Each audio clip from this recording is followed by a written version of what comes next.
آئیے آج کی اس وضاحت میں ایک ایسی تاریخی داستان پر روشنی ڈالتے ہیں جہاں بے پناہ طاقت اور مغروریت کا سیدھا ٹکراؤ قدرت کی عظیم طاقت سے ہوا۔ سوچئے ایک ایسی قوم کے بارے میں جس نے پتھروں کو تراش کر آسمان چھونے والے محل بنائے، لیکن ان کا انجام آخر میں مٹی اور اڑتی ریت کے سوا کچھ نہ رہا۔ ٹھیک ہے، آئیے سیدھا اس میں چلتے ہیں اور اس حیران کن حقیقت پر غور کرتے ہیں۔ ایک ایسی تہذیب جو سینہ تان کر دعویٰ کرتی تھی کہ زمین اور یہاں تک کہ ہوا بھی ان کے قبضے میں ہے، اور اس پوری کہانی کا سب سے بڑا طنز یعنی آئرنی دیکھیے، ان کو مٹانے کے لیے قدرت نے کس چیز کا استعمال کیا؟ صرف اسی ہوا کا جسے وہ اپنا غلام سمجھتے تھے۔ واقعی یہ تاریخ کے سب سے حیرت انگیز اور دردناک سبق میں سے ایک ہے۔ یہ سفر شروع ہوتا ہے ارم سے، جسے ستونوں والا شہر یا سٹی آف پلرز بھی کہا جاتا ہے۔ تاریخی طور پر یہ یمن اور عمان کے درمیان اعقاف کے ریتیلے علاقوں میں بسا ہوا تھا۔ یہ کوئی عام سا قبیلہ یا شہر نہیں تھا، بلکہ ایک ایسی جگہ تھی جس کے محل آسمانوں سے باتیں کرتے تھے۔ یہ دنیا میں ایک عظیم تاج کی طرح چمکتا تھا، ایک ایسی تہذیب جو اپنے عروج پر تھی۔ حصہ پہلا، ارم کے عظیم لوگ اور قوم عاد کی بے مثال طاقت۔ ان کے روزمرہ کی زندگی کا پیمانہ واقعی دماغ گھمانے والا تھا۔ سچ پوچھئے تو ان کا اسکیل تصور سے ہی باہر ہے۔ ذرا سوچئے، ایسے مرد جن کے قد کے بارے میں کہا جاتا ہے کہ بادلوں کو چھوتے تھے، ان کے گھروں کے دروازے اتنے وشال اور بڑے ہوتے تھے کہ ایک گھوڑا اور اس پر بیٹھا سوار دونوں سیدھا اندر جا سکتے تھے۔ یعنی اگر ان کے برتنوں کی ہی بات کریں، اور سچ میں یہ اتنے عظیم پتھر کے برتن تھے کہ ایک ہی دفعہ میں پورے خاندان کا کھانا پک جاتا تھا۔ ان کی تعمیراتی مہارت کا یہ عالم تھا کہ یہ پہاڑوں کو باہر سے نہیں بلکہ سیدھا اندر سے تراش کر عظیم الشان محل بناتے تھے۔ حصہ دو، مکمل طاقت کا خوفناک خیال۔ اب جو چیز اس حوالے میں سب سے زیادہ دلچسپ ہے وہ ہے ان کا یہ مغرور دعویٰ۔ وہ اپنی محفلوں میں، اپنی بیٹھکوں میں کھڑے ہو کر کہتے تھے، ہم سے زیادہ طاقتور کون ہے؟ انہیں اس بات کا مکمل یقین ہو چکا تھا کہ وہ کبھی ختم نہیں ہو سکتے اور ان جیسا اب کوئی دوسرا کبھی پیدا نہیں ہوگا۔ یہ وہ مقام ہے جہاں ان کا غرور حقیقت کو اندھا کر چکا تھا۔ اور اس فخر کی انتہا یہاں دیکھیے، ان کا ایک بڑا ہی عجیب عقیدہ بن چکا تھا۔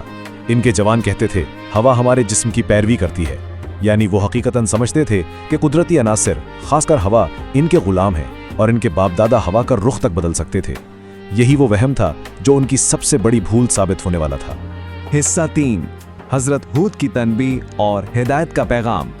اسی دوران حضرت ہود کا پیغام ان کے سامنے آتا ہے، ایک انتہائی سادہ اور واضح گزارش کہ اس غرور کو چھوڑ دو، ایک خدا کی عبادت کرو اور اپنی انسانی حدود کو پہچانو۔ لیکن جیسا کہ اکثر ہوتا ہے جب طاقت کا نشہ سر پر ہو، ان سرداروں نے اس پیغام کا مذاق اڑایا۔ انہوں نے ہنستے ہوئے کہا کہ اگر عذاب میں سچ میں دم ہے تو ہمارے یہ مضبوط محل تو کب کے گر چکے ہوتے۔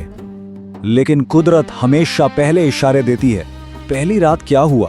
آسمان میں ایک عجیب گہری گونج سنائی دی، پر عاد نے اسے یہ کہہ کر ٹال دیا کہ یہ تو بس پہاڑوں کی آواز ہے۔ دوسری رات زمین میں ایک ہلکا سا زلزلہ آیا، جانور بے چین ہوئے، مگر یہ مغرور لوگ پھر ہنسے اور بولے، دیکھا زمین بھی ہماری طاقت سے ڈرتی ہے۔ انہیں بالکل اندازہ نہیں تھا کہ یہ سلسلہ انہیں کس تباہی کی طرف لے جا رہا ہے۔ حصہ چار، خوش سالی اور 3 سال کی موت جیسی خاموشی۔ اب ذرا ٹھہر کر اسے محسوس کیجئے۔ 3 سال، پورے 3 سال تک آسمان سے پانی کا ایک سنگل قطرہ نہیں گرا۔ پہلے سال تو انہوں نے ٹھیک ہے اسے ایک معمولی مسئلہ سمجھ کر نظر انداز کر دیا، مگر دوسرے سال تک ان کے حلق سوکھنے لگے۔ وہ عظیم الشان پتھر کے برتن اب بالکل خالی تھے اور مویشی مرنے لگے تھے۔ تیسرے سال تک آتے آتے قوم عاد کی وہ آسمان پھاڑ دینے والی ہنسی اور ان کے سارے فخریہ دعوے ایک مکمل بھیانک خاموشی اور شدید مایوسی میں بدل چکے تھے۔ وہ جائنٹ لوگ جو بادلوں کو چھونے کا دعویٰ کرتے تھے، پانی کی ایک بوند کو ترس گئے۔ اور یہ واقعہ بہترین طریقے سے واضح کرتا ہے کہ شدید مایوسی میں انسان کیسے اپنی تباہی پر خود مہر لگاتا ہے۔ آسمان پر 3 بادل ابھرے، ایک لال، ایک سفید اور ایک کالا۔ عاد کے ان مایوس سرداروں نے خوشی خوشی کالا بادل چنا۔ وہ جشن منانے لگے، ناچنے لگے کہ چلو آخر گھنگھور کالے بادل والی بھاری بارش آ گئی، پر انہیں نہیں معلوم تھا کہ وہ بارش نہیں بلکہ ان کا آخری قہر تھا۔ حصہ 5، تباہی کا آغاز، 7 راتیں اور 8 دن۔